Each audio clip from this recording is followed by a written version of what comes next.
नमस्कार दोस्तों। आज से हम अपने जो स्वामी विवेकानंद की जीवनी है उसको आरंभ कर रहे हैं। ये मुझे मेरे स्कूल से मिली थी। विवेकानंद जी की सचित्र जीवनी है।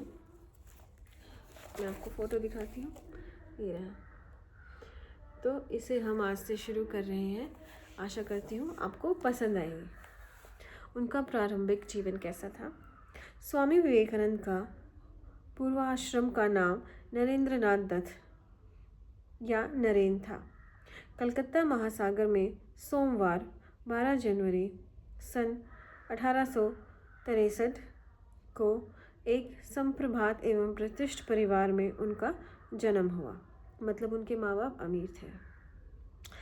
दत्त परिवार दान, धर्म, शिक्षा और व्यक्ति संवत्कृत के मूल्यों से ओतप्रोत था। मतलब उनके माँ बाप थे वो बहुत ही दान देते थे और धर्म कर्म के कामों में रहते थे और शिक्षा भी थी, मतलब पढ़े लिखे भी थे। उनके पिता का नाम विश्वनाथ दत्त और माता का नाम भुवनेश्वरी देवी था। पिता में दुर्गाचरण दत्त फारसी, संस्कृत और कानून के विद्वान थे। मतलब फारसी भी आती थी, संस्कृत भी आती थी और कानून के भी विद्वान थे। पितामह मतलब दादाजी। पुत्र विश्वनाथ के जन्मोपरांत केवल 24 वर्ष की आयु में ही गृह त्याग कर वे एक विरक्त सन्यासी हो गए थे। मतलब जो उनके दादाजी हैं ना, वो अपने बेटे विश्वनाथ को जन्म देके 24 वर्ष की आयु में गृह त्याग दिया और फिर वो सन्यासी हो गए। विश्वनाथ दत्त कलकत्ता हाई कोर्ट में अटॉर्नी थे।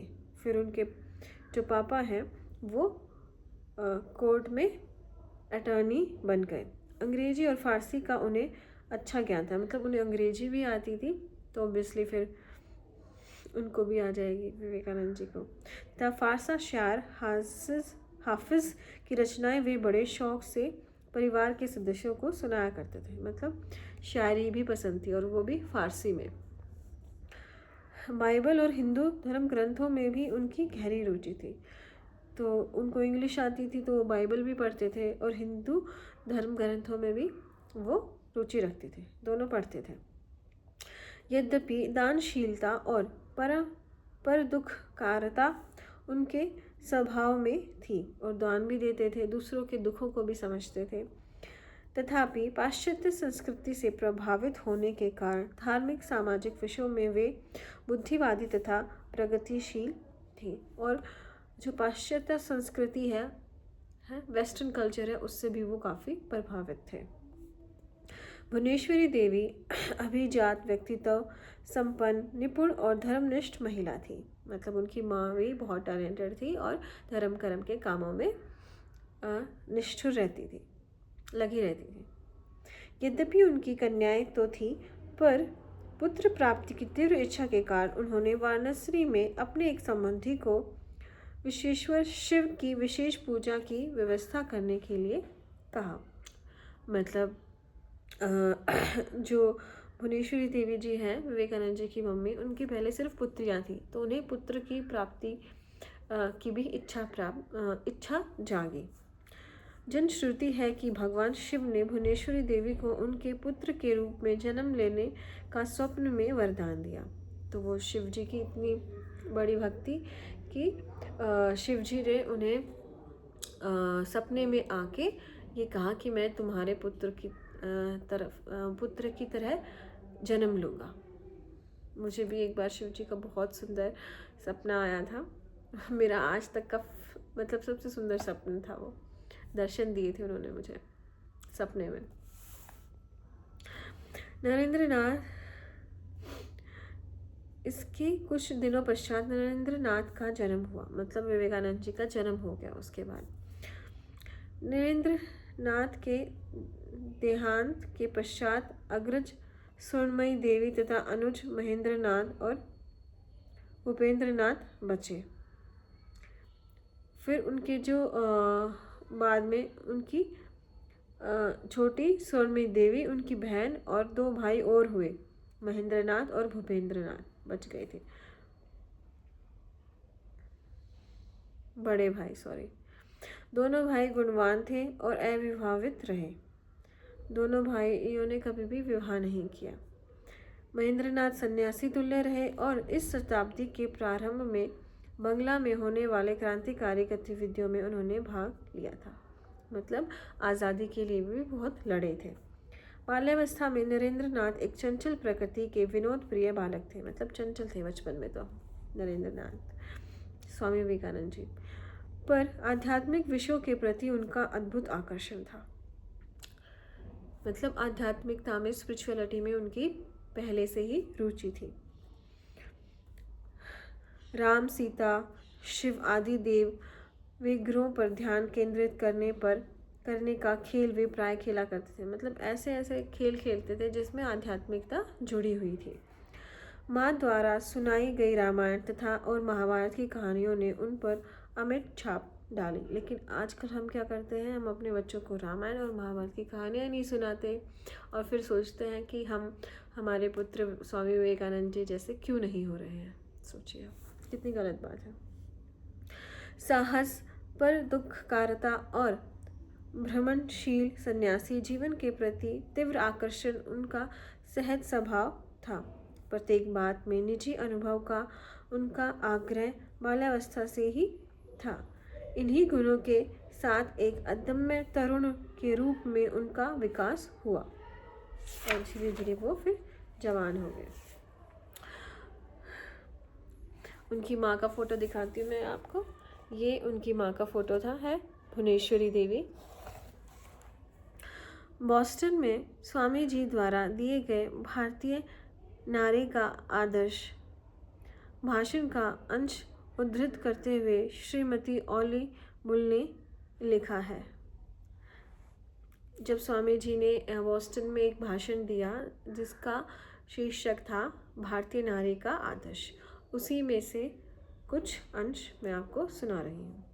वेद, संस्कृत साहित्य तथा नाटकों से इन आदर्शों के उदाहरण देकर तथा नारी उत्थान संबंधी तत्कालीन कानूनों का उल्लेख कर अपनी माँ के प्रति आदर ज्ञापित करते हुए उन्होंने कहा कि उनके सर्वोत्कृष्ट कार्यों का श्रेय उनकी माँ को ही है। उनकी पवित्रता और निस्वार्थ प्रेम के कारण ही मानव संन्यास जीवन उन्हें उत्तराधिकार सूत्र में मिला है। मतलब जब कोई बच्चा अपने माँ बाप का उत्तराधिकारी बनता है, मतलब उनकी संपत्ति का उनको अधिकार होता है। अगर वो बहुत सारे उनके पास संपत्ति है, धन दौलत है, तो उसका वारिस बन जाता है। साथ में ही जो उनके आदर्श हैं, उनके आध्यात्मिक ज्ञान है, उसका भी वो वारिस बनता है। तो भुवनेश्वरी देवी की जो वेद और संस्कृत साहित्यों का जो ज्ञान था वो भी उनकी संपत्ति बन गया, उनके अंदर वो आ गया। तो मतलब अगर आपको बच्चों को सिर्फ और सिर्फ धन दौलत छोड़ के नहीं जानी उनके लिए, तो आप और चीज़ें भी उनके लिए छोड़ के जाएं, उन्हें आध्यात्मिक बनाएं। यही उनकी, तभी वो आपके अच्छे वारिस बन सकते हैं। पुत्र प्राप्ति की तीव्र इच्छा से भुवनेश्वरी देवी ने दत्त परिवार की एक वृद्धा चाची को वाराणसी में भगवान विश्वेश्वर शिव की विशेष पूजा करने को लिखा, जिससे कि उन्हें पुत्र प्राप्त हो सके। अब उस की है ये फ़ोटो, शिवलिंग की फ़ोटो है जिनकी उन्होंने पूजा करवाई थी। स्वामी विवेकानंद के पूर्वजों का मकान 3 गौर मोहन मुखर्जी लेन, कलकत्ता। अब उनके पूर्वजों के मकान का पता बता दिया है। ये उनका मकान था, आपको दिख रहा है। स्वामी विवेकानंद की माता मही का मकान 9 राम तनु बोस लेन, कलकत्ता। अब उनकी नानी का घर। नरेंद्र का अधिकांश समय राम तनु बोस लेन स्थित में अपनी माता मही के घर के एक कमरे में अध्ययन में व्यतीत होता था। मतलब अगर आपको स्वामी विवेकानंद बनना है तो आपको अधिकतर आपका समय अध्ययन करने में ही लगाना पड़ेगा, राइट।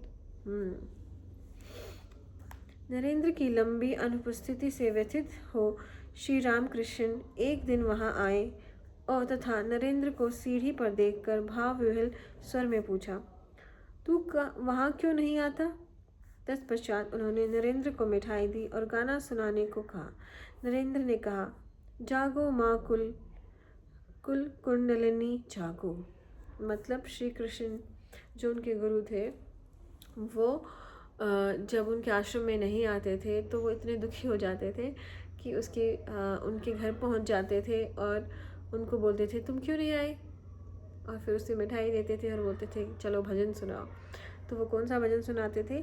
जागो माकुल कुंडलिनी जागो, ये वाला भजन सुनाते थे। अब उनकी दीदी है स्वर्णमयी देवी, उनकी ये फोटो है। यस, नरेंद्र वो क्या बोलती हैं स्वामी जी के बारे में? नरेंद्र एक नटखट एवं शरारती लड़का था जो पराए मचल उठता था।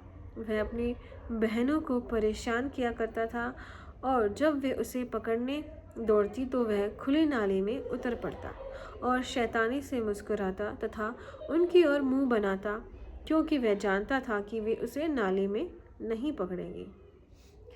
देखिए, बचपन की एक शरारती घटना उन्होंने बताई है स्वामी जी की। बचपन में नरेंद्र अपने मित्रों से कहता था, मैं तो अवश्य सन्यासी बनूंगा। एक हस्तरेखा विशारद ने ऐसी भविष्यवाणी भी की है। ऐसा कहकर वह अपनी हथेली की एक रेखा विशेष को दिखाया करते हैं। ये उनकी हथेली है स्वामी विवेकानंद जी की। तो देख लीजिए, आपकी रेखाएं भी तो ऐसी नहीं है हाथों की। तो वो बोलते थे कि अरे मुझे तो एक भविष्यवाणी करने वाले ने बताया है कि मैं तो सन्यासी ही बनूंगा। तो आज के लिए हम इतना ही करते हैं, आगे के उसमें हम आगे की चर्चा करेंगे, राइट। आप आशा करती हूँ आपको पसंद आ रहा होगा। आज के लिए इतना ही, बहुत बहुत धन्यवाद।